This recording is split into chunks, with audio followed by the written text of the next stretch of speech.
The opinions expressed by the host of the show are his and his only, but we do hope you agree with those. And remember, past performance does not guarantee future results. We'll begin with a spin, traveling in the world of my creation. What we'll see will defy explanation. Hello and welcome to another episode of the Hobby Quick Hits. I'm your host, John Newman, a satellite show of Sports Card Nation podcast where we tackle one subject, no guest, and we just riff and give opinions about whatever the topic may be at hand. Today's show, surviving the pandemic. So the hobby, I don't need to tell you this. Most likely, if you're listening to this program, you know the hobby is thriving and booming at some all-time records. We've got individual cards in auction houses breaking records each and every week. You know, one week, one single card takes the title, and 2 weeks later, another card bests it. And so it's a crazy time in the hobby. Wax can't be kept on the shelves. Breakers can't get enough product. Singles are going through the roof. Old time rookies, you know, are going up probably to levels they should have been at.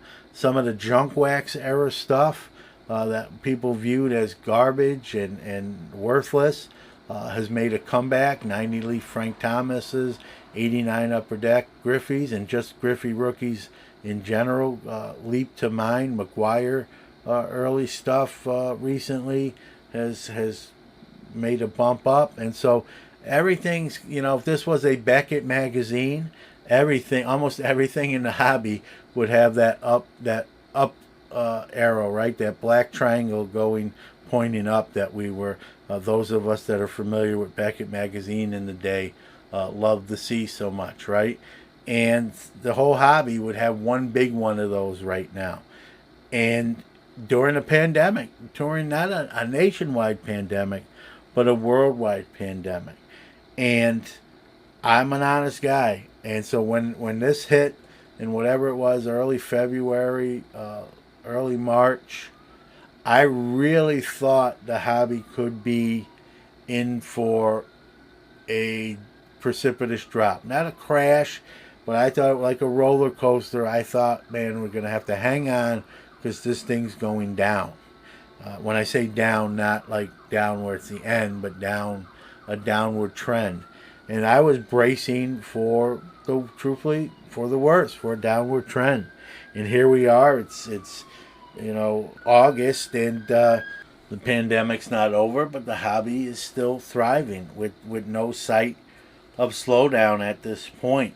And if you would have told me that beforehand, I would have bet my house against it. You know, those of you may know or listen to enough of my podcast know I have Newman Sports Cards, which is a selling business, legitimate sales tax, pay sales tax, everything above board. I was bracing for what might be a down year in sales, and here we are in August. I'm going to tell you again, some episodes back, I actually gave you a number that we've made. I don't tend to do that. I'm very private with that, but just for example, to show you where we're at in the hobby, I did. And maybe some of it I was just so enthusiastic I couldn't help but to say it. And I'm going to tell you, here we are now in August, and we're still doing on that kind of pace, and you know, it's just tremendous. It's almost become a complete second income, and I'm talking about profit wise. I'm not talking about total intake. You spend, and you spend 10,000 and then you make 20,000. You made 10,000. You didn't make 20,000. And so with the pluses and minuses, it's really gotten into that territory where it's almost matched my regular income, which is nothing to sneeze at. So during the pandemic, again, I'm going to keep going and saying that because it doesn't, to me, it doesn't make any sense. It would go against every model I would have came up with if I was doing models and analytics. People are going to be out of work. People are going to unfortunately be sick. Some people may lose family members. They're not going to be in the mood to think about the hobby. Everything I thought about was like, man, we're gonna almost go on pause in the hobby, much like the economy had to go on pause as people couldn't go to work, and we're getting stimulus checks, and we'll talk about that because I think that's a factor to why the opposite has sort of happened. And so I would have guessed wrong, and I'm glad I was wrong. People always say, "Oh man, I'm never wrong," or "I'm rarely wrong." I'm glad I was wrong, and I thought we were in for a downward trend, which is the opposite effect. I'm glad I'm wrong. And not just because I sell cards. Sure, that's a factor. Anyone that tells you they don't want to make the most money they can, they're lying to you and don't believe anything else they tell you.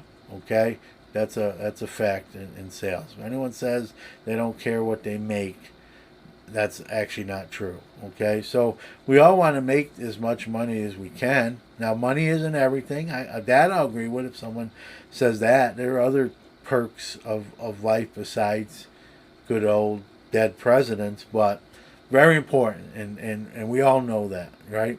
And so, I'm shocked. Again, I wouldn't have predicted this. So then I thought, let's do a show and talk about why do I think this occurred. Obviously, it's after the fact. It's hindsight is 2020. I was one that thought we were going to be going in a downturn with the pandemic.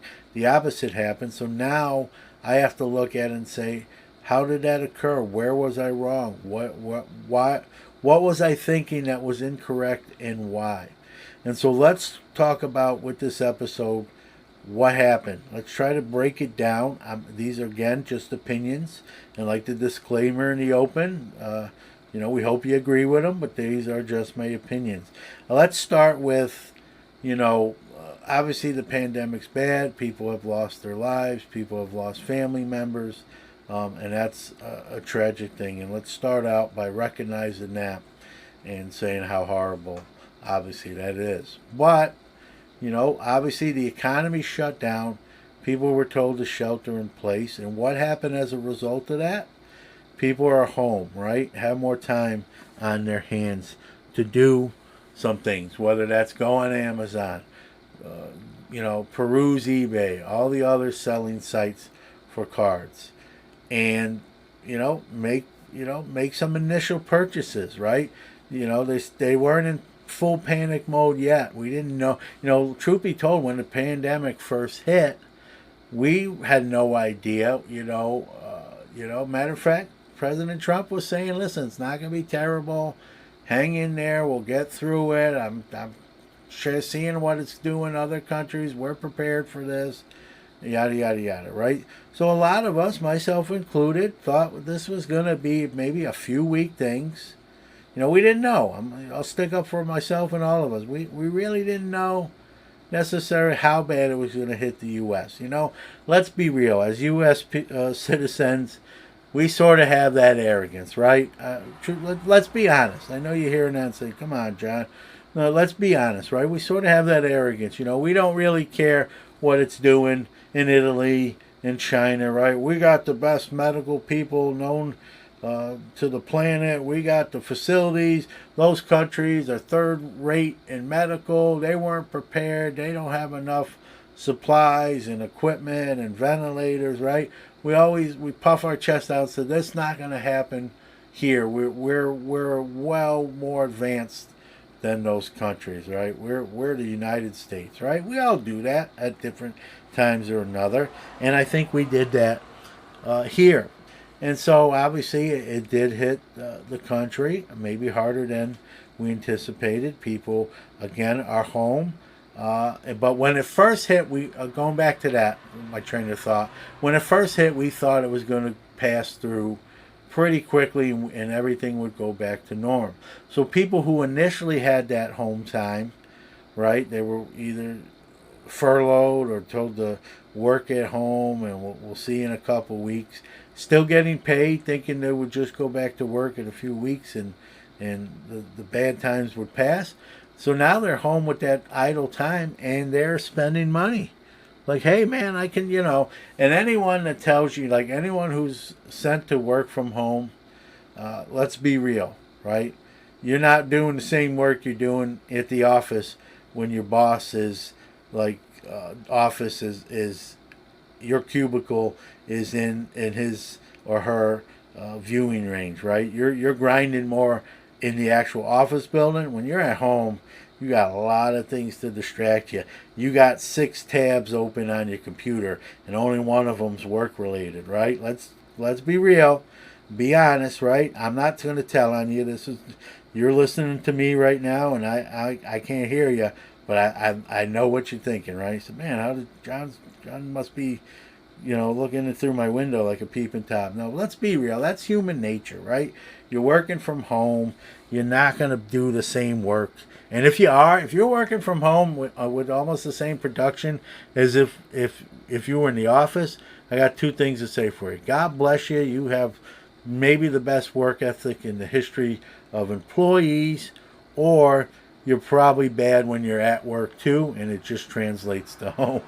So either way, but all joking aside, you're not going to work the same 8 hours you would if you were at the office. Heck, there's people at the office with the same 5 non-work tabs open doing some surfing, if you will. So you're doing that at home. I see you.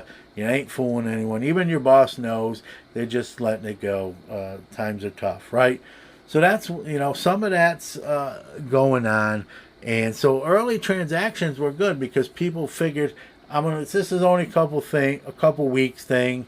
I'm still getting paid for these couple weeks, and they have all this bonus time, and so they're making more transactions. Amazon reported record numbers during those early weeks of the pandemic and the lockdown and shelter and quarantine, and then reality set in, right? Reality set in, like, this is not going to be a couple weeks thing. They're going to be a couple month thing. Many states announced no one's going back to work till, July 1st. So stay home, wear masks, social distance. We can beat this, flatten the curve, right? Just do your due diligence and be productive from home. And then there was a little bit of a scare, like, what am I going to do? And then the stimulus package was announced, right? Everyone's going to get $1,200. If you're out of work, you're going to get unemployment immediately. Not only going to get unemployment, you're going to get a $600 bonus check. And I was fortunate as an essential worker. I did not lose my job. I actually never got to work from home. That would have been nice, but with what I do, I teach a class, and I have to be in front of those men and women in the trucking industry. That's what I do. And so I never got to go home. My wife was a nurse, but not in like an emergency setting. So she actually got laid off for a month. And truth be told, full disclosure, she got that $600 surplus bonus, stimulus package bonus. So she was making more being home not working than she would her normal 40-hour, 45-hour work week as a nurse. And that's, hey, that's a nice perk, let's be honest. And so were a lot of people. It wasn't just my wife. So were a lot of people who were laid off or let go. They got that $600 bonus. So now all this money is being pumped into the economy. And if you're a card collector, if you're a hobbyist and you're getting $600 extra a week, you think you're not putting some of that, if not all of it, into the hobby. It's, in a sense, free money. And, at the time, the government didn't really announce a shelf life for that. It was just kind of right now that you're going to get this every week until you get a job or called back to your original job. And people enjoyed that and rode that wave. Let's be real. We did here with my wife. And it's funny stories. My wife was one of 5 people in her office to get laid off. And quite frankly, she kind of volunteered. They really liked her. They didn't want to do that. But, we have a 20-year-old son who's an adult. And there were other nurses who had younger kids, and she didn't want them to be unemployed, even with the bonus, because you're not guaranteed your job back. That's the thing about unemployment. They can say, "Hey, we're sorry, your position is no longer available." So she kind of fell on the sword, so someone else would just keep working. And after a month, they called those 5 nurses back, including my wife, and without mentioning any names, my wife and another nurse came back, no problem. Glad to come back. My wife was ecstatic to come back, and 3 of the other nurses who were making that $600 surplus were trying to find every excuse in the book, but they couldn't come back this week or that week. I need 2 more weeks, and then I'm ready to come back. One person asked for 3 weeks because, quite frankly, they were trying to get $1,200 or $1,800 more dollars of free money. So all this extra surplus money is in the economy, going back to the hobby part of this. And so people were spending very freely with confidence. So when I had that doom and gloom theory, I had no idea about this stimulus package and then this unemployment bonus. Had I known that, I probably would have a different take at the time. But there's no way I could have known that. No one really knew what those numbers going to be. Even with a stimulus package, right?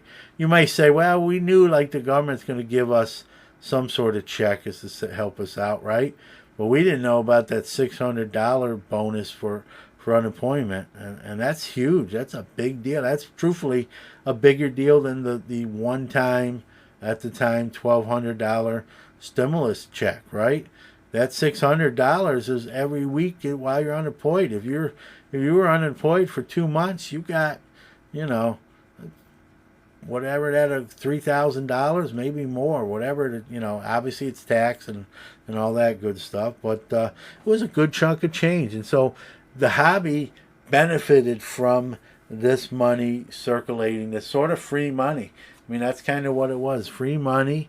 And now as things start to slowly open, although in some states there is a reoccurrence of COVID-19, so we'll have to monitor these things as each day. But as things slowly open, I'm back on the softball field, albeit late start, but things are starting to come back to semi-normal. Card shows, there have been a few card shows. Sports are starting up again, or have started up already, and things are kind of coming back. When and if, this pandemic is in the rearview mirror, that's what I'm really curious to see where the hobby goes after the pandemic is sort of, kind of gone and passed through, and we're on the other side of the curve, as they say. When those $600 bonuses, which have actually been stopped now, the government has announced they will not be doing those no more. So now that extra free money is kind of being, that door is shutting. So now let's see, what the hobby does, how this all works out, and be interesting. I think there'll be a little bit of correction. It's not going to be a bottom dropping out or a crash. The hobby's still going to be thriving and very fruitful, and that's a good thing. And speaking from personal experience, 2020 thus far has been the best year for Newman Sports Cards outside of my years with a storefront. So my non-storefront years, 2020 is setting all sorts of highs and records. Now, and I'll even go a step further. There's even a couple of the storefront years, 2020 is better. Not all 4 of them. I had a store from 92 to 96, but not all of them, but a good percentage of them. So 2020 has been incredible, but I also want to, recognize that, listen, if you're a hobbyist and you're enjoying this wave, keep in mind that, people have lost loved ones. Be respectful for that. So every time I'm sitting here in this office in studio and thinking about how great 2020's been from a personal financial perspective, I do take a minute, truth be told, to acknowledge, at least in my own mind, that other people are really hurting, that have lost loved ones.